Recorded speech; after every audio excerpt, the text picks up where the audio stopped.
جا رہے ہیں تو سوکریٹیز جو ہے سب سے، چونکہ جتنے یہ چاروں نیم ہیں ان میں سب سے جو ہے وہ آپ کہہ لیں کہ پرانے ہیں، سب سے جو فلاسفر ہیں گریک وہ اولڈسٹ ہیں سوکریٹیز، پھر جو ہے وہ پلیٹو آتے ہیں، پھر جو ہے اس کے بعد ایرسٹوٹل آتے ہیں، اور پھر الیگزینڈر آتے ہیں۔ اچھا اب دیکھیں، ہم نے نا ان کی ایک تو میجر جو ورک ہے نا وہ دیکھنا ہے، ٹھیک ہے، میجر ورک کون سا ہے ان کا، ان کی جو لائف سپین ہے یہ جو ہے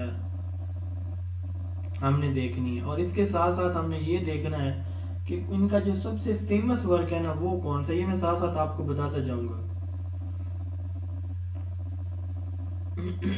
اچھا سب سے پہلے سوکریٹیز کی ہم بات کر لیتے ہیں، تو سوکریٹیز جو ہے اس کا لائف سپین ہے 469 سے 399 بی سی، 469 سے 399 بی سی، ایتھنز گریک۔ حضرت عیسیٰ علیہ السلام کی پیدائش سے 469 سال پہلے یہ پیدا ہوئے۔ دیکھیں نا حضرت عیسیٰ علیہ السلام کی جو اے ڈی ہے، یعنی آپ علیہ السلام کی اس کے بعد پیدائش کے بعد شاید ہوتا ہے یہ اے ڈی، تو وہ ہم دیکھتے ہیں کہ آپ کی پیدائش کے بعد والا، ٹھیک ہے، اور جو بی سی ہوتا ہے نا وہ ہم دیکھتے ہیں کہ آپ علیہ السلام کی جو پیدائش ہے اس سے پہلے کا جو وقت ہے۔ تو اب ان کا جو ہے 469 سال پہلے آئے، پیدا ہوئے، اور 399 سال جو ہے پہلے آپ کی پیدائش اس کی ڈیتھ ہو جاتی ہے۔ ایتھنز تھے، گریک تھے یہ۔ اب ٹیچر آف پلیٹو کون تھا جی ٹیچر اس کا؟ سوکریٹیز کا ٹیچر کون تھا؟ سوکریٹیز۔ سوکریٹیز کا ٹیچر کون تھا؟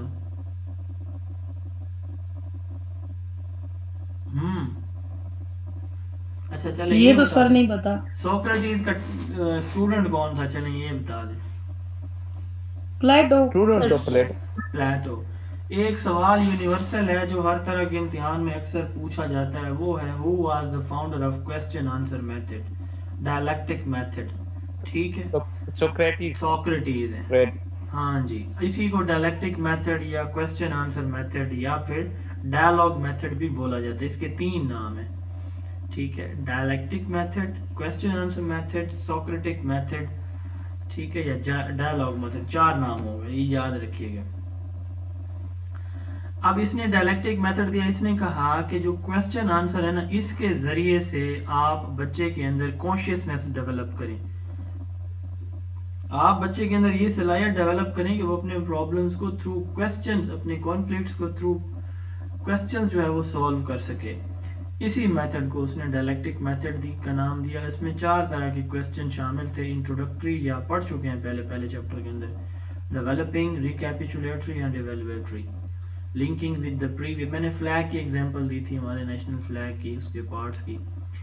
تو انٹروڈکٹری، اس میں بچے کو پریویس نالج کے ساتھ لنک کیا جائے، یعنی پہلے سے موجود جو علم بچے کے پاس ہے وہ جج کیا جاتا ہے بذریعہ سوالات، تھرو کوسچنز۔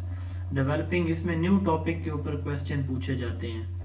ریکیپیچولیٹری، اس میں وہی جو کوسچن پوچھے گئے ہیں ان کو ریپیٹ کیا جائے گا، ٹاپک سے ریلیونٹ کوسچن۔ ایویلویٹری، اس میں تمام طرح کے اب تک کی جو کچھ بتایا پڑھایا گیا ہے اس سے متعلق سوال کیے جائیں گے، to judge the performance at that. So he was the founder of dialectic method. It is also known as question answer method, dialogue method یا Socratic method. تو اس نے کہا کہ developing concept through question answer among the students are، یہ ایک method کی definition ہے اس کی، are dialogue to resolve the conflict through question. It stimulates critical thinking. Feature of this method are methodological doubt, intellectual debate, semantic precision, deduction, induction, ٹھیک ہے، یہ اس کے مختلف بینیفٹس ہیں کہ اس سے بندہ چیزیں انڈیوس بھی کر سکتا ہے، ڈیوڈیوس بھی کر سکتا ہے، انڈکشن بھی کر سکتا ہے، ڈیڈکشن بھی کر سکتا ہے، ڈیبیٹ بھی کر سکتا ہے۔ سیمینٹک پریسیجن سے مراد یہ ہے کہ آپ اس کی صحیح مطلب مفہوم تک بھی پہنچ سکتے ہیں، ڈاؤٹ بھی آپ کو ہوتا ہے وہ بھی آپ کے کلیئر ہو جاتے ہیں، ٹھیک ہے جی۔ تو یہ جو ہے ڈائلیکٹک میتھڈ تھا. ڈائلاگ کس کو کہتے ہیں؟ دو لوگوں کے درمیان جو ڈسکشن ہوتی ہے یا دو سے زیادہ لوگوں کے درمیان، گروپ کے درمیان، اس کو ہم کہتے ہیں ڈائلاگ. ٹھیک ہے، ایک سوال کرتا ہے دوسرا اس کو جواب دیتا ہے، تو یہ ڈائلاگ کی ڈیفینیشن ہے. Formal discussion between group members to find answer to some universal question. اس کے بعد اس نے نالج کو کلاسیفائی کیا دو کیٹیگریز کے اندر. ایک اس نے کہا کہ پہلے تو اس نے کہا نالج دو کیٹیگریز کا ہوتا ہے، ایک ہوتا ہے آرڈنری نالج اور ایک ہوتا ہے ڈیفینیشنل نالج. اب دیکھیں جو فرسٹ لیول نالج ہے نا جی، یہ آرڈنری نالج ہے، عام نالج. سورج، ہماری زمین کا ایک ہی سورج ہے، یہ ایک آرڈینری نالج ہے، اس میں آپ کو تھنکنگ کی ضرورت ہی نہیں ہے. ٹھیک ہے جی، ایک ہی نالج ہے آپ کو. ٹھیک ہے، پانی پینے، پیاس بجھ جاتی ہے پانی پینے سے، ایک آرڈینری سا نالج ہے، اس میں کوئی راکٹ سائنس نہیں ہے. ٹھیک ہے، اب ہم یہ کہتے ہیں کہ جی دن اور رات کیوں آتے ہیں. اب یہ بڑا ایک ہائی لیول کا نالج ہے کہ سورج کی، زمین کی جو گردش ہے، سیاروں کی، ستاروں کی جو گردش ہے، اس سے جو ہے وہ جیسے سن ایک سٹار ہے، ہمارا پلانٹ ایک جو ہے وہ ہمارا ارتھ ایک پلانٹ ہے، تو سٹار اور پلانٹ کی موومنٹ سے جو ہے وہ یہ ڈیز اینڈ نائٹس جو ہے وہ آتے ہیں. ٹھیک ہے، وہ میں دیکھ رہا تھا اگلے دن ایک ویڈیو، پتہ نہیں کس زمین کے کونے کی ہے، تو وہ اس میں نا وہ چاند بالکل سورج کے سامنے آتا ہے، تو چند سیکنڈ کے لیے، آئی تھنک 2 سیکنڈ کے لیے وہاں پہ رات ہوتی ہے اور پھر دن ہو جاتا ہے. تو اس طرح کا ان کا سین تھا. تو دن کو رات ہو جاتی ہے، مطلب 2 سیکنڈ کے لیے مکمل رات، مکمل اندھیرا. اچھا، اب یہ جو ہے نا، یہ سب کچھ کیسے ممکن ہے؟ اب اس کے لیے آپ کو تھنکنگ چاہیے، ایڈوانس لیول کا نالج چاہیے، تو اس کو ہم بولتے ہیں ڈیفینیشنل نالج. تو اس نے کہا نالج 2 طرح کا ہوتا ہے. اچھا، آپ نے کریکولم کے اندر بھی 2 ٹائپس پڑھی تھی نالج کی، وہ بالکل ایگزیکٹلی یہی ہے، ورڈنگ ڈفرینٹ ہے. کون بتا رہا ہے؟ شاباش.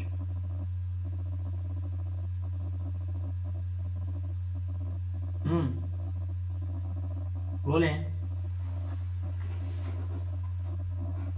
کریکولم چیپٹر پڑھا ہے نا؟ آواز آ رہی ہے میری؟ سومن بکمن سے مخاطب ہونا مجھے لگتا ہے آج.